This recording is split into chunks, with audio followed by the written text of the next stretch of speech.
Genesis chapter 42, verses 1 to 38.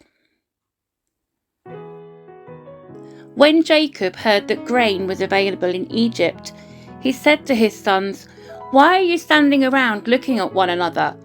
I have heard there is grain in Egypt.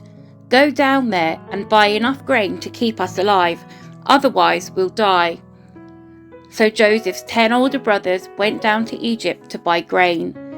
But Jacob wouldn't let Joseph's younger brother Benjamin go with them, for fear some harm might come to him. So Jacob's sons arrived in Egypt along with others to buy food, for the famine was in Canaan as well.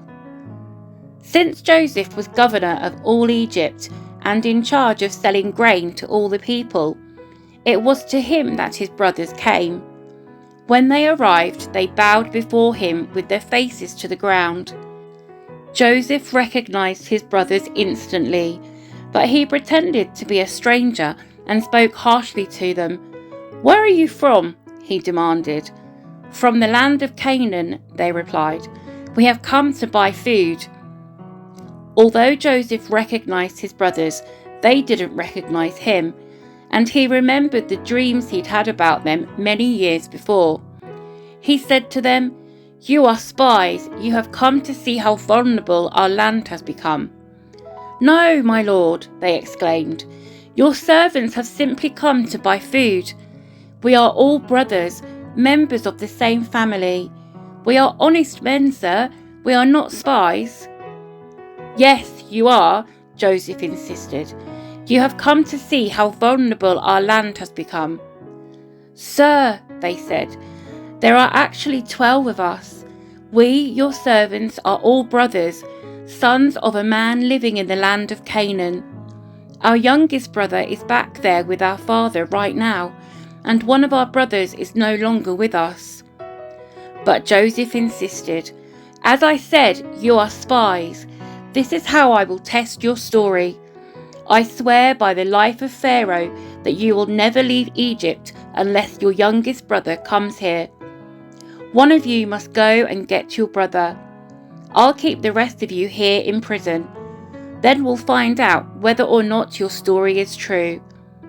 By the life of Pharaoh, if it turns out that you don't have a younger brother, then I'll know you are spies." So Joseph put them all in prison for 3 days.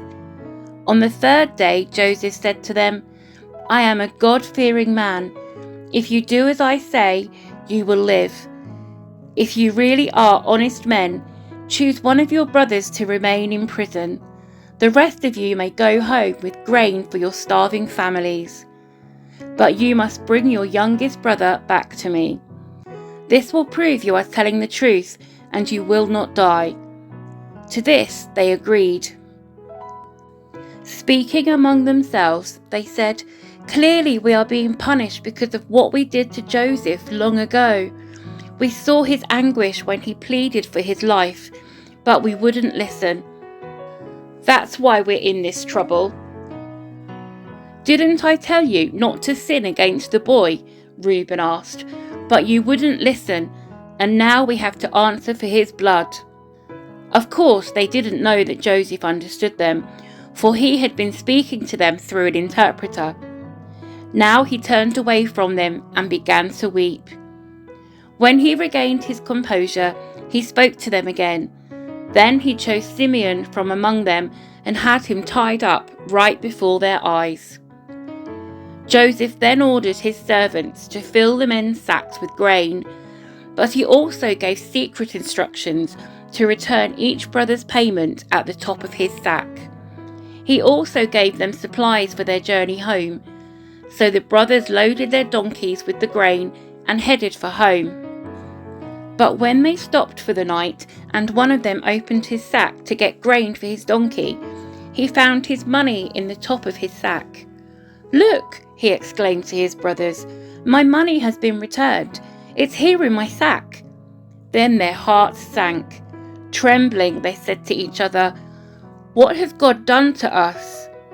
When the brothers came to their father, Jacob, in the land of Canaan, they told him everything that had happened to them. "The man who is governor of the land spoke very harshly to us," they told him. He accused us of being spies scouting the land. But we said, we are honest men, not spies. We are 12 brothers, sons of one father. One brother is no longer with us, and the youngest is at home with our father in the land of Canaan.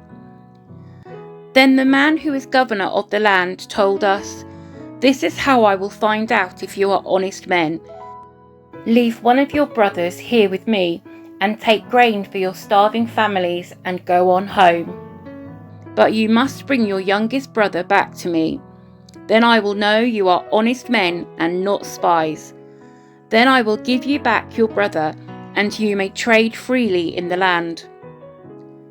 As they emptied out their sacks, there in each man's sack was the bag of money he had paid for the grain. The brothers and their father were terrified when they saw the bags of money. Jacob exclaimed, "You are robbing me of my children. Joseph is gone, Simeon is gone, and now you want to take Benjamin too? Everything is going against me." Then Reuben said to his father, "You may kill my 2 sons if I don't bring Benjamin back to you. I'll be responsible for him, and I promise to bring him back." But Jacob replied, "My son will not go down with you. His brother Joseph is dead, and he is all I have left. If anything should happen to him on your journey, you would send this grieving, white-haired man to his grave."